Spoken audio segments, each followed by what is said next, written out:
দেশের বর্তমান পরিস্থিতি উদ্বেগজনক বলে মন্তব্য করেছেন বাংলাদেশ কমিউনিস্ট পার্টির সভাপতি কমরেড মোহাম্মদ শাহ আলম। বলেন, অতি সত্বর নির্বাচনী সরকার দরকার।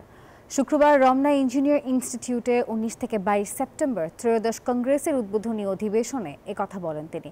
শাহ আলম আরও বলেন, জুলাই আন্দোলনের পর যারা 72-এর সংবিধান ও জাতীয় সঙ্গীত বাতিলের দাবি করেছে তারাই গণতন্ত্রের শত্রু।